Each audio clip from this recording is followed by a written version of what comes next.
Disclaimer: this video is intended for educational purposes and documentation only. No animals were harmed during the filming. Our goal is to share knowledge and document our experiences in a responsible and ethical manner. Thank you for understanding and supporting our efforts to promote education and awareness. Happy morning mga kalagalag. Ito yung pang 3 days ko dito sa Karamuan. At sa muli ay muling magta-try. Kasama ko si Tres. Nandun siya sa unahan.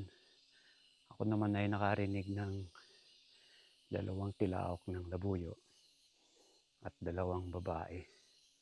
Pero doon sa may dulo, ayun, natulaok. Meron doon, 2 dito. 2 ring babae. So yan mga kalagalag, ito ay tawag dito, kalsada, magkabilaan, bundok. Tama yung sinasabi ni Tres na maraming labuyo, pero nahihirapan kami humuli sa mga araw na to. Pero nahihirapan kami makahuli kahapon. At sa ngayon, itatry ulit namin. Ito yung pinakahuling, ito na yung last day ko ngayon. Sana maswertehan at ako ay bababa din yan. Pupunta doon sa mga tumitilaok. At subukan natin ito si Tres ulit. Yun. Nandyan sila. Bababa tayo dito kasi pababa to eh.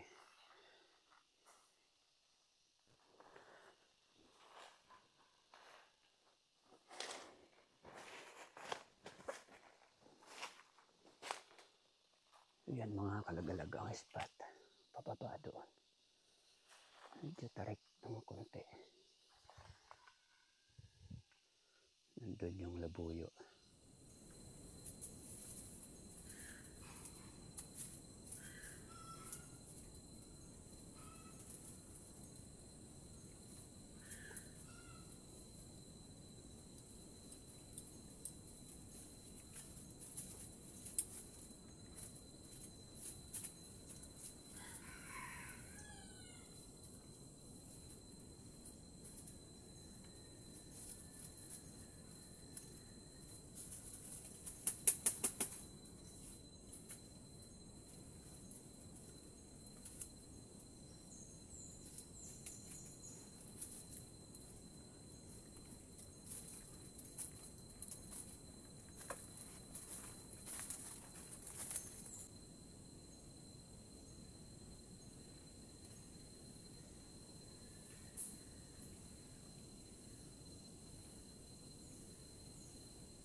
So yun mga kalagalag,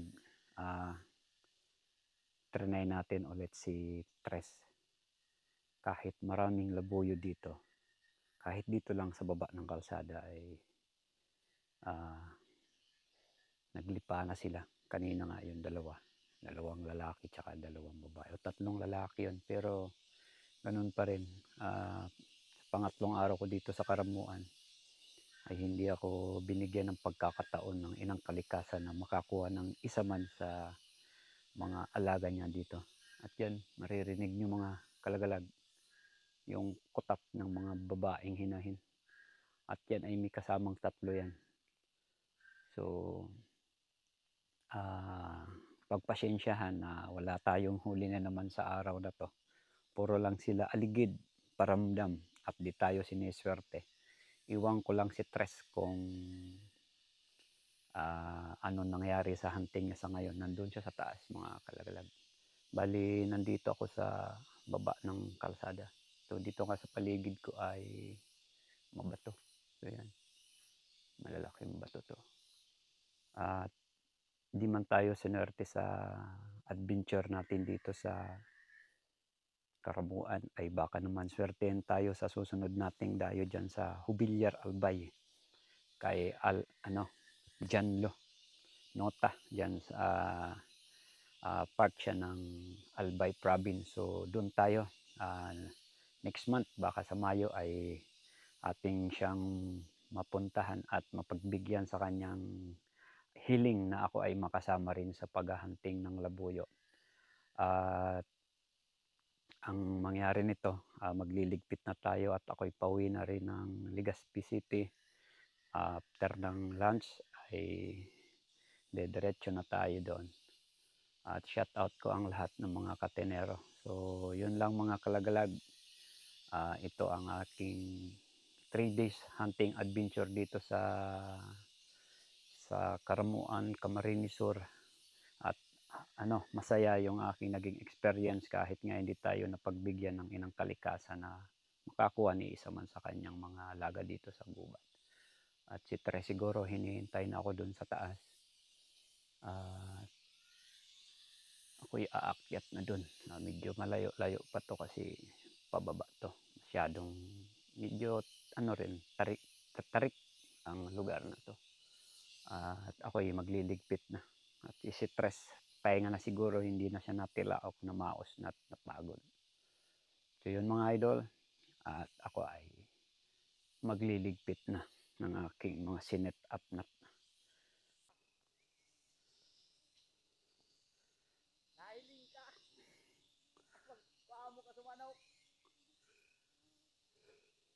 Ilalag ko po digdi ang pambakal ko, barkada. Di ko lang po. Ritual si Tres. Babakalong ko po Kasi hindi namin, babakalong ko po yan talon sa Indo.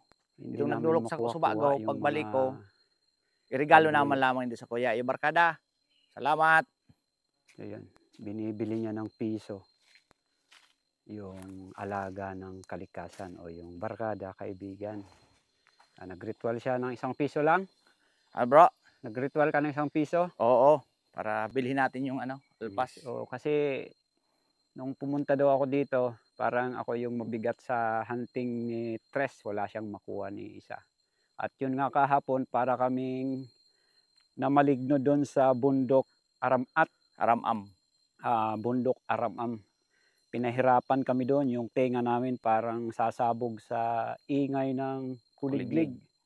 So umuwi kami ng maaga, wala rin kaming nahuli, puro padais. Oo, padais, aligid yung mga alpas. Makita naman sa video namin nung day 2. At itong day 3 na to, ganun pa rin. Di rin nakuha yung kinakati namin, puro lang sagutan, tilaok. So yun nga, binibili ni Tres, nire-ritual niya, nagpapaalam siya sa kaibigan sa gubat na kung pwede bilhin ng piso yung alaga niya at kanya namang aalagaan kung sakali ay mahuli. So yun, may mga pamanhiin ng mga mga matatandang mga ngate. Yun ay mga turo na lang sa amin kung ano ba ang dapat gawin kung nahihirapan huli ng isang kate. So yun, isa sa mga ritual ng mga matatanda na hanggang sa ngayon ay tradisyon pa rin na sinusunod ng mga salinlahi ng mga katinero. So yan mga idol, tapos na ang aking adventure dito sa Karamuan, Camarines Sur. Hindi nga tayo sinuwerte at hindi pinalad, no? Kasama ko ang isang veterano. Ito si Tres ay veterano, mangangati dito sa Karamuan, pero nung magsama kami ay wala. Pag-asa ko na lang doon sa kay John Lonota ng Hubilyar Albay. Next month o baka katapusan ng Abril, magsasama tayo dyan, kaibigan. Yun lang mga kalagalag, at si Tres TV at si Juan Lagalag. Suportahan nyo ang aming mga channel. Maraming salamat. Maraming salamat sa inyo mga ka-hunter sa panonood ng munting channel namin. Paki-subscribe naman yung aming channel, lalo na si Eco Bravo Juan Lagalag at saka yung Tris TV na munting channel ko. Sige mga ka-hunter, sa susunod na pag-hunt, sa susunod na pagkita namin ni Eco Bravo, at papasyalan ko rin sa kanyang lugar doon sa May Mayon. Doon kami mag-adventure ulit. Siguro Mount Mayon. Bago matapos ang season na ito, makakapunta ako sa kanya. Okay. Thank you. Salamat.